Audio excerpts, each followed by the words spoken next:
Hai guys, balik lagi di channel aku Kiki TV. Ini baru pertama ya aku visualisasi seperti ini, biar gak ke Sunda-Sundaan ya, Arab maklum. So aku mau berbagi informasi dengan kalian tentang kerjaan yang ada di garment di Indonesia. Nah, buat kalian yang belum tahu garment itu artinya apa, garment adalah sebuah pabrik yang memproduksi mulai dari kain hingga diproses menjadi pakaian jadi, berupa baju, topi, pakaian dalam, celana, sapu tangan, dan lain-lain banyak kayaknya deh. Nah, jenis pekerjaan ini banyak sekali. Ada personalia, accounting, pajak, marketing, PPIC, bagian ekspor impor, gudang, produksi, sewing, cutting, dan juga pasti ada security. Nah, kita bahas yang pertama, personalia. Personalia ini biasanya pendidikan minimalnya itu SMA. Kecuali untuk yang manajernya itu biasanya S1 atau D3, paling rendah itu D3. Nah, untuk kalian yang SMA yang bingung untuk habis sekolah mau kerja di mana, nah garment ini menjadi salah satu pilihan yang baik buat kalian untuk batu loncatan bisa. Nah, kita lanjut ke personalia ya. Personalia itu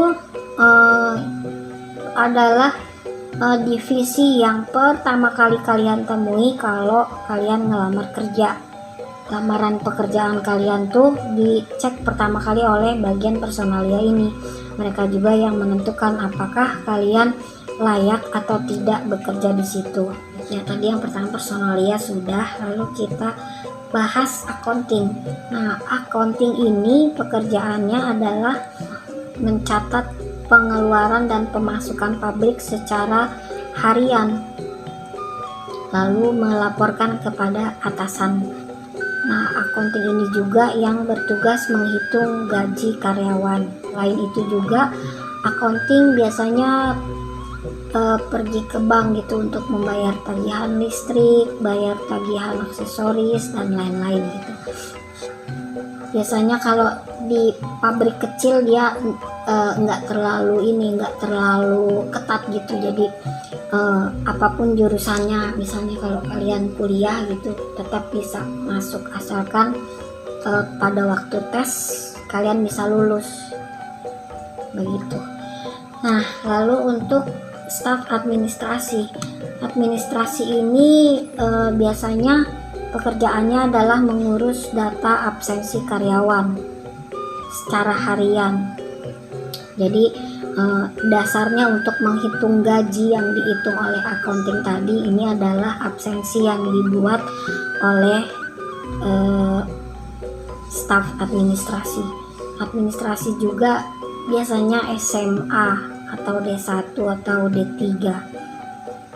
Nggak perlu skill khusus, yang penting kalian tuh bisa mengoperasikan komputer dengan baik, lalu bisa sedikit bahasa Inggris, karena kan kalau untuk di komputer kan semua ininya perintahnya dalam bahasa Inggris ya kali dalam bahasa Jawa gitu. Nah, oke. Lanjut kita ke perpajakan. Perpajakan ini adalah bagian dari accounting, hanya mereka khusus untuk mengurus perpajakan, pajak keluar masuk barang, pajak pendapatan, pajak tahunan, dan pajak-pajak lainnya. Aku nggak begitu mengerti kalau pajak, cuman jenis pekerjaannya seperti itu kira-kira.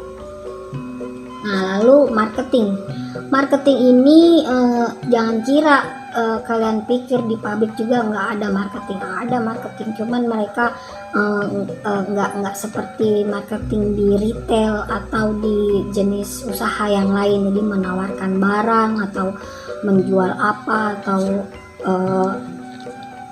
promosi apa begitu, enggak. Kalau marketing di garment itu adalah jenis pekerjaannya itu dia mencari order domestik dan juga dari luar, tapi syarat utamanya itu harus bisa berbahasa Inggris. Nah, lebih bagus kalau kalian mampu berbahasa lain seperti misalnya Korea, bahasa Mandarin, Jepang juga. Dan gaji yang kalian dapatkan itu bisa lebih tinggi kalau kalian mempunyai kelebihan berbahasa.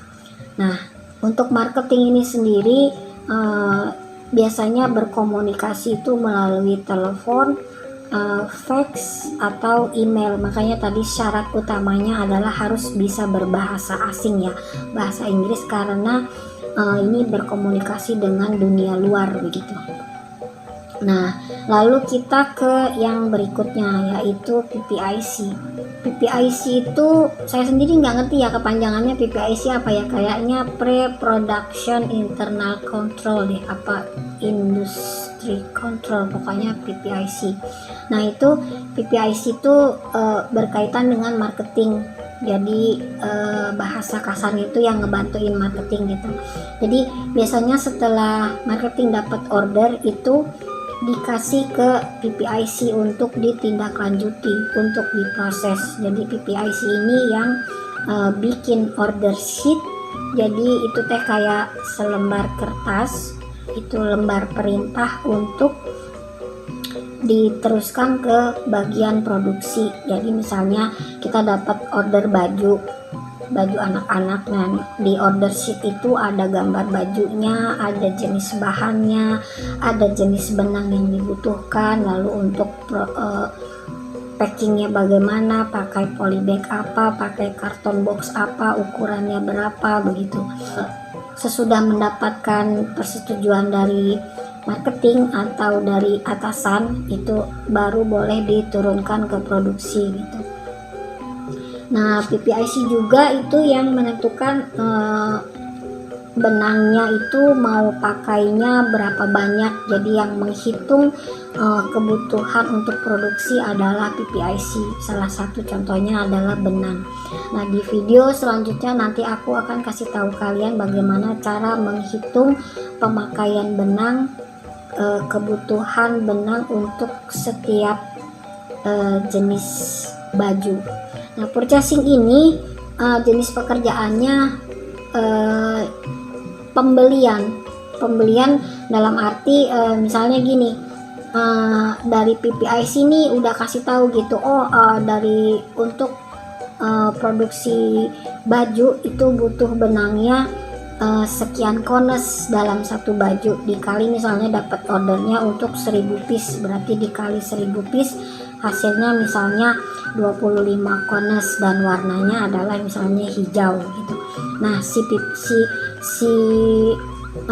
purchasing ini dia yang tugasnya itu pesan ke pabrik lain, pabrik benang, atau kalau untuk pembelian benang pabrik karton, kalau untuk pembelian karton gitu. Nah, purchasing juga biasanya dia beli untuk kebutuhan pabrik, alat tulis, apalagi ya, banyak deh pokoknya. Semua pembelian yang ada di pabrik itu dibeli oleh bagian purchasing. Dia cuma beli doang, nanti ada tagihannya diserahkan ke accounting begitu. Lalu kita ke jenis pekerjaan yang selanjutnya. Oh ya, purchasing ini ya, ini juga biasanya pendidikan yang minimalnya itu SMA. Nggak ada ininya sih, mau SMA-nya bagian IPA kayak IPS kayak, pokoknya SMA. Bisa juga SMK. Jadi sayang ya kalian kalau misalnya pendidikannya tinggi tapi untuk melamar yang bagian yang tidak sesuai dengan pendidikan yang kalian tempuh gitu, kecuali terpaksa. Oke, terus kita masuk ke bagian ekspor impor. Ekspor impor ini seperti yang udah aku jelasin tadi di awal ya. Pabrik itu kan kalau yang dia bonded zone itu artinya kawasan berikat, itu ekspor impornya ada kaitannya dengan bea cukai. Nah, biasanya dalam satu pabrik itu ditempatkan satu ruangan yang terpisah dari pabrik itu khusus untuk bagian bea cukai. Jadi di ruangan itu ada tempat tidurnya, ada ruangan kerjanya, ada toiletnya, karena biasanya untuk petugas bea cukai itu dari kantor bea cukai setempat itu di rolling, ada yang petugasnya berasal dari luar daerah, makanya dikasih fasilitas seperti yang saya sebutin tadi. Jadi bea cukainya itu bisa menginap di tempat itu begitu. Nah, kaitannya dengan ekspor impor, jadi si ekspor impor ini yang hubungan dengan orang bea cukai tersebut gitu. Misalnya untuk pabrik yang berkawasan berikat itu segala kegiatan itu diawasin sama bea cukai karena ada kaitannya dengan pajak gitu. Jadi kita tuh nggak sembarangan gitu kalau mau ekspor atau mau menerima barang atau mau mengirim barang itu tanpa persetujuan bea cukai itu nggak bisa begitu. Nah, kecuali pabrik yang bukan kawasan berikat itu bebas mau ngapain aja, itu nggak ada pengawasan dari bea cukai. Nah, di video selanjutnya juga nanti aku kasih tahu kalian bagaimana ekspor impor. Itu mulai dari pembuatan dokumen, perizinan gitu dan lain-lain. Kita balik lagi ke ruang lingkup yang pekerjaan selanjutnya, yaitu produksi. Nah, produksi ini tugasnya itu membuat, mengawasi dan mengontrol hasil produksinya, misalnya baju gitu. Jadi dari kain yang sudah dipotong berbentuk pola itu nanti dijahitnya di produksi. Nah, produksi ini jenis pekerjaannya ada sewing, terus buang benang, terus apa lagi ya, helper. Jadi buat kalian yang belum pernah masuk ke garment, biasanya bagian produksi itu mesin jahitnya itu 20 mesin, itu bermacam-macam, itu disebutnya line gitu. Jadi satu pabrik itu biasanya ada beberapa line. Kalau yang pabrik besar bisa lebih dari 5 line produksi. Kalau yang 20 mesin itu disebutnya line panjang. Yang selain itu ya berarti line pendek. Nah, di produksi ini tingkat pendidikan yang paling rendah. Yang penting itu adalah skill menjahit kalian. Nah, menjahit juga itu ada bermacam-macam, ada yang jarum 2, ada yang jarum 1, ada yang pakai mesin zigzag, ada lagi yang overdeck gitu.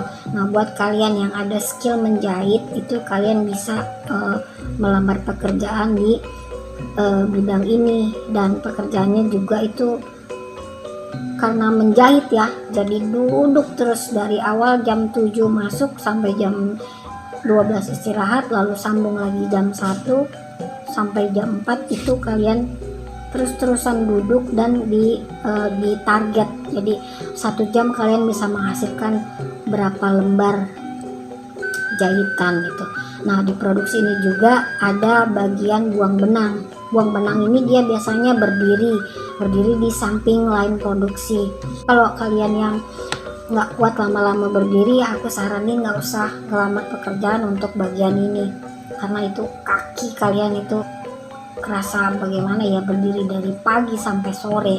Nah, belum lagi kalau dibutuhin untuk lembur, makin banyak berarti jam kalian untuk berdiri. Nah, ini selain buang benang ini juga ada helper. Jadi helper itu dia tugasnya adalah ngebantuin si tukang jahit ini. Jadi misalnya mau jahit baju bagian apa dulu nih, misalnya tangan dulu, jadi si helper ini yang nyiapin satu tumpuk tangan gitu. Misalnya satu tumpuk itu ada 20 lembar tangan, jadi si helper ini yang menyiapin, dan si tukang jahitnya itu dia cuman ngejahit gitu, jadi membantu untuk supaya targetnya tercapai begitu. Nah, lalu kita ke bagian selanjutnya, itu bagian gudang. Pendidikan yang dibutuhin yang paling tingginya itu biasanya untuk manajernya dan asistennya itu biasanya D1, D3, bisa juga S1. Itu any kind of jurusan deh tuh, jurusan apa juga, yang penting itu komputerisasi itu yang pertama. Karena kan data keluar masuk barang itu di input di komputer, nanti jadi ketahuan gitu masuk berapa, dipakai berapa, sisa berapa begitu. Nah itu tugasnya juga kompleks juga, karena kan di pabrik itu kan banyak aksesorisnya, dari bahan, karton, benang, apalagi ya, lakban, polybag, pita gitu, nanti dihitung datanya di gudang ini. Nah, kayak misalnya polybag gitu, misalnya datangnya 100, pesan 100, datangnya 100, betul enggak itu isinya 100, jadi dihitung satu-satu, dihitung begitu. Nah, ini biasanya pendidikannya lebih rendah kalau untuk bagian gudang yang seperti ini, kecuali yang tadi manajer dan asisten begitu. Hanya bertugas menghitung itu biasanya gajinya lebih rendah ya. Nah, lalu kita ke bagian selanjutnya, yaitu cutting. Cutting ini artinya kan motong ya. Jadi si bahan teh pertama kita terima dari gudang itu disusun, ditumpuk begitu sampai tumpukannya tuh kira-kira segini. Terus nanti dipotong pakai mesin potong, tong yang tajamnya itu banget gitu. Bayangin aja, kain setumpuk begitu bisa dipotong cuman dalam hitungan detik gitu.